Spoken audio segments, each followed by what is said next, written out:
আপনারা দেখছেন বঙ্গবার্তা, সবার কাছে সবার কথা।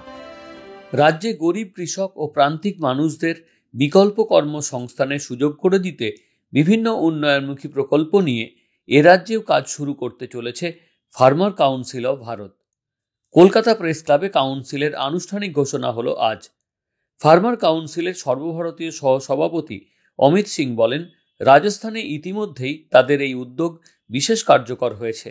এ রাজ্যেও কর্মসংস্থানের ঘাটতি দূর করে গ্রামীণ ক্ষেত্রে স্বনির্ভরতা আনাই মূল লক্ষ্য। মুখ্য অতিথি খ্যাতনামা সমাজসেবক সার্ভান সিং চিমা বলেন, কর্মসংস্থান না হলে উন্নয়নের কোনো প্রকল্প বা কর্মসূচি সফল হবে না। ফার্মার কাউন্সিলের উদ্দেশ্য সর্বস্তরে সম উন্নয়ন। অন্যান্যদের মধ্যে বক্তব্য রাখেন কেন্দ্রীয় সদস্য একে পাঠক, বিনয় কৃষ্ণ বিশ্বাস সহ বিভিন্ন নেতারা। জেলার প্রতিনিধিদের এদিন সম্মান জানানো হয়। তাদের পূর্ণোদ্যমে কাজ করতে নেমে পড়ার উৎসাহ দেন অমিত সিং ও এস চিমা। महिलाओं, नवयुवकों, बुजुर्गों, मेन फोकस हम लोग का उन पे रहेगा, ठीक है। और जनवरी फर्स्ट वीक से हम लोग यहाँ पे शुरू करने जा रहे हैं।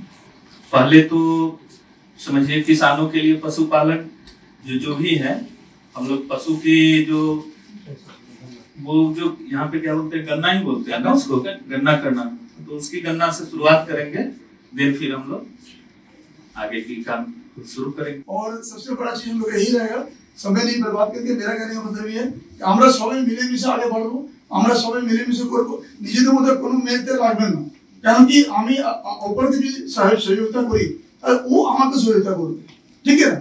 তো সব মিলেমিশে আগে বাড়ুন, ঈশ্বর করে আমাদের কাজটা আগে বাড়াবো। আর এনার মান সম্মানটা বাড়াবো আমরা, যাতে এখান থেকে আমাদের পুরো ইন্ডিয়ার মধ্যে বেঙ্গলের একটা ভালো খবর যাবে, যাতে ওরাও ওখানে বেশি ডেভেলপমেন্ট করছে। Bureau report, Bangabarta.